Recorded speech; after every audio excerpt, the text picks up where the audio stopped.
Assalamualaikum Milanisti, bagaimana kabarnya? Semoga baik-baik aja ya. Kunjungi website kita di maksimalmilan.blogspot.com. Jangan lupa subscribe dan nyalakan lonceng notifikasi untuk terus mendapatkan berita terbaru seputar AC Milan, khusus Milanisti. Joao Felix berjanji akan melakukan yang terbaik di final Coppa Italia dan berharap dapat membantu AC Milan meraih trofi kedua mereka musim ini. Saat tiba di Milan pada bulan Januari, Felix langsung menjadi idola setelah dia tampil mengesankan saat mencetak gol indah melawan AS Roma di Coppa Italia. Namun semua itu tidak berlangsung lama karena dia terus mengalami penurunan performa dan alhasil jadi penghangat bangku cadangan. Meskipun begitu, saat ini Felix mengungkapkan bahwa dia fokus pada pertandingan selanjutnya dan final Coppa Italia saat diwawancarai oleh La Gazzetta dello Sport sebagai duta Mizuno di acara The Pitch Football Store. Berikut komentar striker Portugal itu. Sebelum tawaran tiba, saya telah menonton pertandingan Milan dan memutuskan ingin bermain menggunakan seragam itu.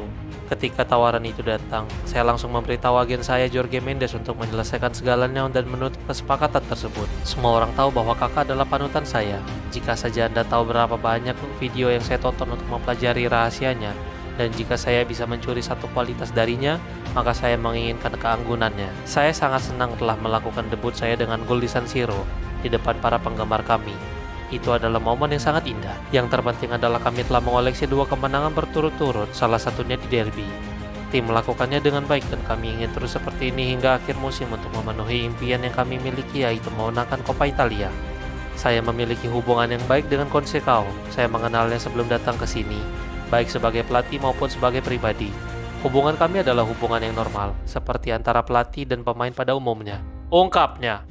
Proses pembelian lahan dan pembangunan stadion baru AC Milan dan Inter kembali membuat perkembangan setelah selesainya tenggat waktu tender. Il Giorno melaporkan proses penjualan San Siro dan daerah sekitarnya telah berlanjut. Milan dan Inter pun telah mempresentasikan proposal pembelian mereka dan Dewan Kota pun menerbitkan tender pada 24 Maret untuk memverifikasi apakah ada pihak lain yang tertarik untuk membeli lahan tersebut. Tender telah berakhir dan terdapat 2 skenario yang bisa terjadi, yaitu pertama, jika tidak ada proposal lain yang diterima, maka Dewan Kota akan segera memulai negosiasi pribadi dengan 2 Milan terkait harga San Siro dan daerah sekitarnya yang ditaksir oleh badan pendapatan sebesar 197 juta euro. Yang kedua adalah jika ternyata muncul tawaran dari pihak lain, maka akan memperumit situasi karena akan memakan waktu yang lebih lama lagi karena proposal yang baru harus dievaluasi oleh kelompok kerja antara dan konferensi layanan pendahuluan. Oleh karena itu masih harus ditunggu apa yang akan terjadi dalam beberapa hari dan pekan ke depan dengan proyek San Siro ini, dan jika ternyata sulit digapai maka Rossoneri bisa memilih proyek lainnya di San Donato.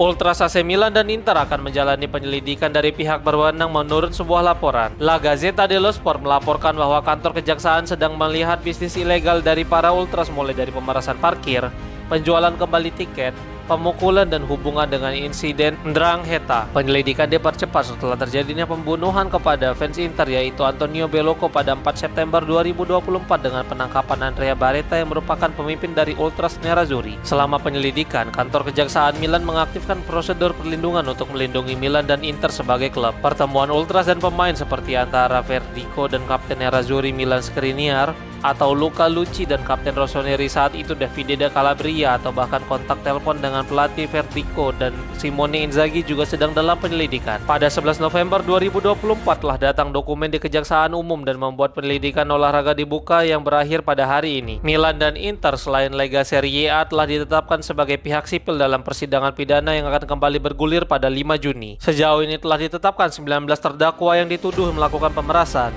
Asosiasi kriminal dengan kekerasan telah menerima persidangan singkat mereka dan hukuman diharapkan telah diputuskan pada 17 Juni mendatang. Edin Terzic mengadakan pertemuan dengan pihak AC Milan, tetapi pada akhirnya dia menolak tawaran tersebut menurut sebuah laporan. Pada bulan September lalu, Milan News melaporkan bahwa Zlatan Ibrahimovic telah bertemu dengan Terzic yang sedang menganggur setelah keluar dari Borussia Dortmund pada musim panas lalu. Sky di Jerman mengonfirmasi hal tersebut dan mengatakan Rossoneri tertarik kepadanya pada bulan Oktober. Menurut Bill, Terzic sekarang sedang mencari pekerjaan baru setelah menghabiskan 1 musim penuh menganggur, dan peluang di Tottenham Hotspur membuatnya tertarik setelah menolak pendekatan dari Besiktas dan West Ham United. Sumber tersebut juga menyatakan bahwa Terzic menolak Milan karena ingin beristirahat, dan pada akhirnya Milan menunjuk Paulo Fonseca sebagai penerus Stefano Pioli. Kita semua pun tahu bagaimana semuanya berjalan. Fonseca pun dipecat dan digantikan Sergio Conceição yang pada awal tahun 2025 mampu mempersembahkan trofi Supercoppa Italiana. Alex Jimenez menjadi salah satu pemain penting AC Milan dan klub terus mencoba untuk mempertahankan sang pemain. Milan News melaporkan bahwa Jimenez telah memainkan peran sebagai bek kiri, bek kanan, sayap kiri, dan sayap kanan sepanjang tahun 2025.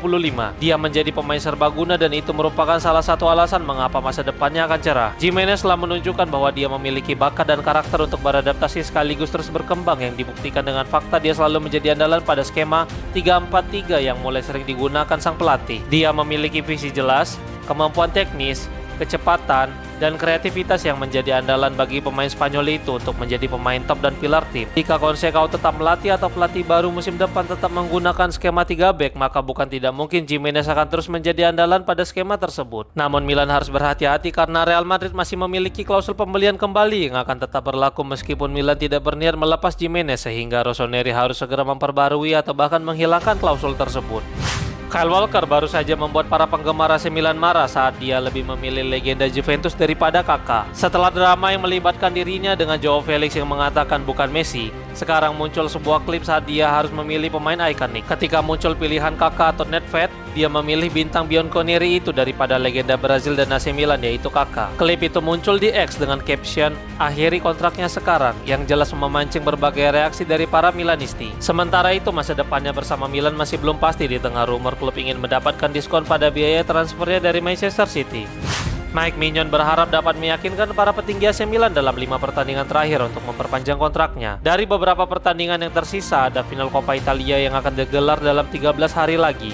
Itu adalah pertandingan di mana klub ingin meraih trofi kedua mereka musim ini dan mengamankan tempat di Liga Eropa musim depan. Corriere dello Sport melaporkan tidak ada yang lebih termotivasi untuk mencapai tujuan daripada Maignan. Dia ingin menunjukkan bahwa dia adalah orang yang bertanggung jawab dan akan menjadi bagian dalam masa depan Milan. Saat ini Maignan menunggu dan berharap dalam beberapa pertandingan yang akan datang menjadi penentu untuk meyakinkan manajemen perpanjang kontraknya yang akan berakhir pada tahun 2026. Baru-baru ini Geoffrey Moncada berbicara tentang situasi sang pemain termasuk Theo Hernandez dengan mengatakan, "Perpanjang kontrak sangat positif.